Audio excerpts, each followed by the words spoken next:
Hello and welcome back to, the do's and don'ts of D&D. Now today I'm going to be talking about, just knocked my camera around there. One of my favorite enemies, which is the Spectator. Now the main reason I'm going to be talking about this is people they just throw an enemy out there and just like, okay, fight starts, roll your roll, blah blah blah, start fighting. But why I bring up the Spectator today is enemies who are very, personality driven. You can put a lot of personality in them and make them out in order to scare the party, even if you want. Because, as it says, these isolated bunches are, they may be a little mad. Don't worry, I printed off this page from the book so I could draw on it. Yeah, they got a little bit of madness. Now, things like these creatures, they communicate. They're usually, people summon them to use them like you'd use a sphinx, but with it taking a lot less magic, though it still does take 4 beholder eye stalks. This is one of my favorite enemies in D&D.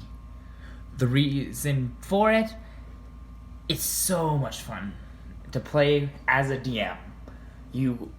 Like in my current campaign, I had one show up right after the party killed an enemy, a group of enemies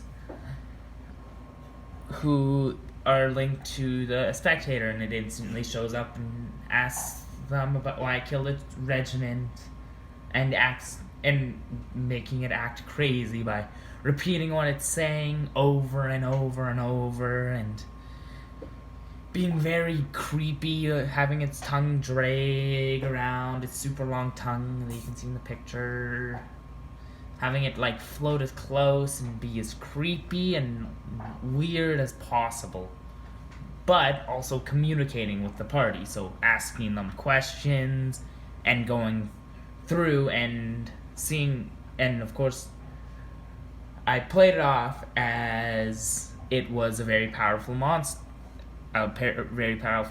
because some of my party, they have a little bit of experience with D&D, but not enough that they know what a Spectator is. They know what a beholder is. They've heard of beholders before. So this is my way of almost, in a sense, giving a party something that is scary to them, but they can actually face. So instead of actually throwing a beholder in front of a level 3 party, I give them a Spectator. Now this is because it makes them want to avoid the combat and using all the fun combat mechanics.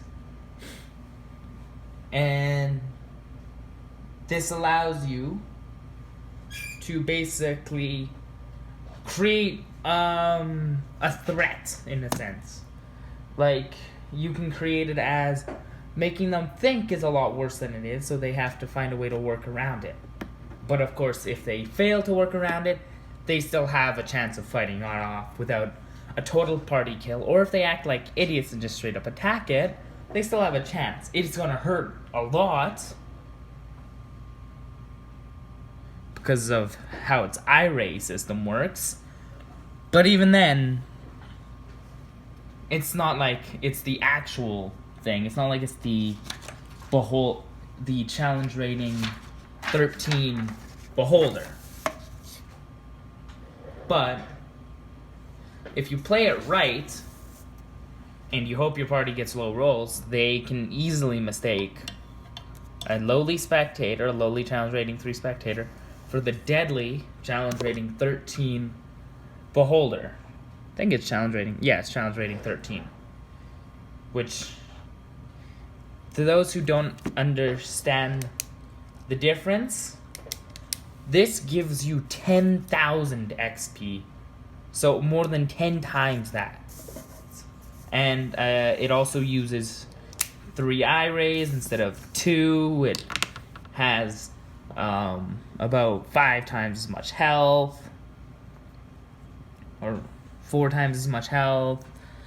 It hovers slower, but it hits way harder, and has legendary actions, which of course make it even worse. And then of course there's the Death Tyrant. But I like things like Spectators because when used properly, they're a beefy enough enemy that, and because of how they act, you can easily make it so they start something, and then they just fly off because they don't want to continue dealing with it, and then come back and play it off as them sparing the party, which may or may not happen in the future, because what happened in their fight, my party's fight as they were playing, is basically the only reason they really did well against it is because the warlock in their party managed to take out half of its health when the Spectator one-shot him. Well, not to death, but down to saving throws. And I've always found, so it's things like this. So creatures like this that I found are a great example of misleading the party into thinking that it's a more dangerous than it appears. That is more dangerous than it appears, because then the party can mess up and accidentally start a fight or whatever and not be punished too badly. It's still a deadly thing to fight, don't get me wrong. You don't want to just throw these at your party willy-nilly. A couple of them can easily take out a full party. God damn it, I just effed my camera. Sorry guys. But yeah, that's what I've found when using them in practice.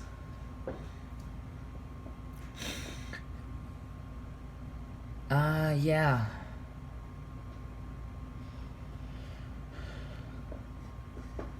As well as this, there are many, many things. You can make them, of course, because it's not that hard to think of even a Spectator building after it's freed from service, building up groups of enemies and troops to go and take on opponents,